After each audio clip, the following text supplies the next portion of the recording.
तरफ इंडिया गठबंधन मोदी की राह रोकने की तैयारी में जुट गया है। 5 जून को सुबह एक तस्वीर सामने आई थी। तस्वीर में नीतीश कुमार और तेजस्वी यादव साथ साथ दिखाई दे रहे थे, जिसके बाद चर्चा शुरू हुई थी कि नीतीश कुमार एक बार फिर से पलटी मार सकते हैं।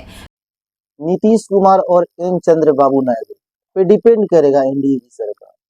दोस्तों, अपने अच्छे वक्त पे कभी इतराना नहीं चाहिए, कभी घमंड नहीं करना चाहिए, क्योंकि ऊपर वाले की लाठी में आवाज नहीं होती। हाय हेलो दोस्तों, मैं सद्दाम हुसैन इंडिया से और आप देख रहे हैं हयात रिवर। दोस्तों, इंडिया के समर्थन में जाएंगे एन चंद्रबाबू नायडू, एम के स्टालिन से मिल के कह दी मन की बात। दोस्तों, अब तो कयास ये लगाया जा रहा है कि इस दुनिया के, इस पृथ्वी के सबसे बड़े महामानव क्या अपनी बहुमत साबित कर पाएंगे, एनडीए सरकार बना पाएगी, या फिर जीत के नाम पर बीजेपी का सिर्फ एक भद्दा मजाक बन के रह जाएगा। इंडिया के पाले में जाएंगे चंद्रबाबू नायडू, स्टालिन से मिलकर कह दी मन की बात। बीजेपी के हाथ से छूटेगा सबसे बड़े सहयोगी का साथ। नीतीश कुमार भी दिखने लगे हैं बीजेपी से नाराज। नरेंद्र मोदी के साथ बड़ा खेला होने वाला है। एक तरफ तो वो फिर से प्रधानमंत्री बनने की कोशिश कर रहे हैं, तो दूसरी तरफ इंडिया गठबंधन मोदी की राह रोकने की तैयारी में जुट गया है। 5 जून को सुबह एक तस्वीर सामने आई थी। तस्वीर में नीतीश कुमार और तेजस्वी यादव साथ साथ दिखाई दे रहे थे, जिसके बाद चर्चा शुरू हुई थी कि नीतीश कुमार एक बार फिर से पलटी मार सकते हैं। बीजेपी के लिए ये तस्वीर बेहद ही ज्यादा झटका देने वाली थी। अभी बीजेपी को इस झटके से संभलने का मौका भी नहीं मिला था कि एक और झटका उसे लगा है।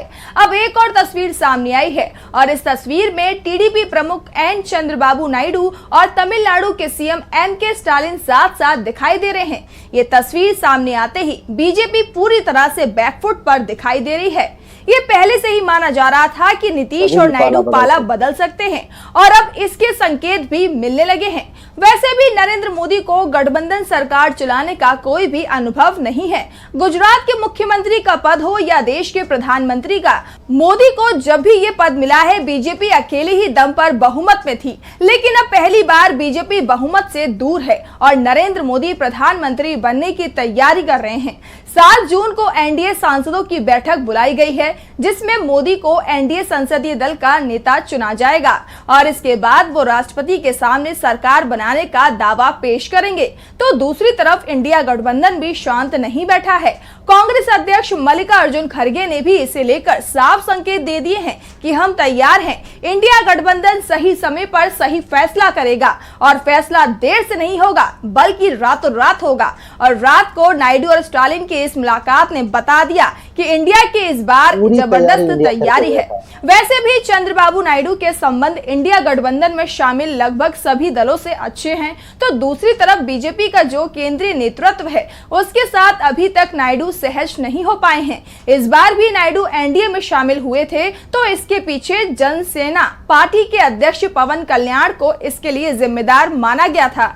जनसेना पार्टी का तेलंगाना में बीजेपी के साथ गठबंधन है और पवन कल्याण के दबाव में ही चंद्रबाबू नायडू बीजेपी के साथ गठबंधन को तैयार हुए थे, क्योंकि नायडू को आंध्र प्रदेश में बीजेपी की कोई जरूरत नहीं थी, लेकिन जनसेना की बेहद ज्यादा जरूरत थी, क्योंकि आंध्र प्रदेश में इस पार्टी के पास 7-8% वोट बैंक है और पवन कल्याण में वो ताकत भी है जो इस वोट को किसी भी दल के पक्ष में मोड़ सकते हैं।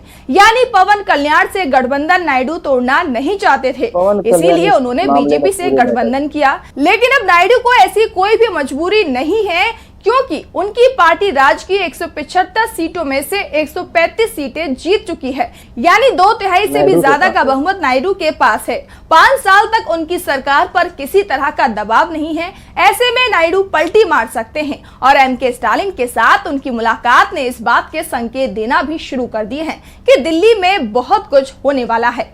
खड़गे का कहना है कि सही समय पर सही फैसला लिया जाएगा, जो संकेत दे रहा है कि फैसला लेने की घड़ी करीब आ गई है। फैसला नायडू को भी लेना है और नीतीश कुमार को भी। अगर ये दोनों ही नेता एनडीए छोड़ देते हैं तो फिर नरेंद्र मोदी के पास 272 का आंकड़ा नहीं बचेगा। यानी मोदी अगर सरकार बना भी लेते हैं तो वो सरकार ज्यादा समय तक नहीं चला पाएंगे। बहुमत नहीं होने के चलते उन्हें इस्तीफा देना ही पड़ेगा और इसी के चलते बीजेपी नेताओं की हवाइयां सी उड़ी हुई है। नरेंद्र मोदी और अमित शाह इस समय खुद को कमजोर मान रहे हैं। वैसे उनकी तरफ से सरकार बनाने की तैयारी तो शुरू हो गई है, लेकिन इसे लेकर डर साफ साफ दिखाई दे रहा है। तो दूसरी तरफ इंडिया गठबंधन की तरफ से भले ही सरकार बनाने का दावा खुलकर नहीं किया गया है, लेकिन वो धीरे धीरे सरकार बनाने की तरफ कदम बढ़ा रहे हैं। नीतीश और नायडू जैसे ही पलटी मारेंगे, इंडिया एकदम से हरकत में आ जाएगा। इंडिया की पूरी तैयारी है तो बीजेपी की सांसें फूलती दिखाई दे रही हैं। दोस्तों, एन चंद्रबाबू नायडू और नीतीश कुमार जैसे ही अपना पाला बदलेंगे, फिर बनेगी इंडिया अलायंस की सरकार और इस बार बीजेपी की 50-50 गुम हो चुकी है, क्योंकि नरेंद्र मोदी पीएम की कुर्सी नहीं छोड़ने वाले, अमित शाह गृह मंत्रालय नहीं छोड़ने वाले, और फिर चाहे नीतीश कुमार हो या फिर एन चंद्रबाबू नायडू, जो कोई भी गवर्नमेंट बनवाने में समर्थन देगा वो मालाईदार डिपार्टमेंट चाहेगा। यूं ही कोई भी नेता किसी भी दल को समर्थन नहीं देने वाला। और मेरा खास तौर से ये मानना है कि सरकार चाहे जिसकी भी बने, एनडीए की बने या फिर इंडिया अलायंस की बने, बात यह है कि अब चाहे किसी की भी सरकार बने, अब काम तो करना पड़ेगा, काम करना पड़ेगा, जनता के बीच आना पड़ेगा, जनता के मुद्दों को समझना पड़ेगा। यूं ही घमंड में अकड़ में चूर नहीं होना पड़ेगा। यूं ही घमंड और अकड़ काम नहीं आएगा, क्योंकि इस चुनाव ने पूरी दुनिया में एक मिसाल कायम की कि नेता चाहे कोई भी हो, किसी भी धर्म से बिलोंग करता हो, कुछ भी हो, उसे जनता के मुद्दों को समझना होगा, नहीं तो जनता उसे उखाड़ फेंकने में कोई कसर नहीं छोड़ेगा। सो दोस्तों, अभी तक आपने मेरे चैनल को सब्सक्राइब नहीं किया तो प्लीज मेरे चैनल को सब्सक्राइब करें, लाइक करें और हाँ, बेल आइकन दबाना ना भूलें, ताकि मेरी आने वाली हर एक वीडियो सबसे पहले आपको मिले। सो दोस्तों, मिलते हैं अगली वीडियो में, तब तक के लिए जय हिंद।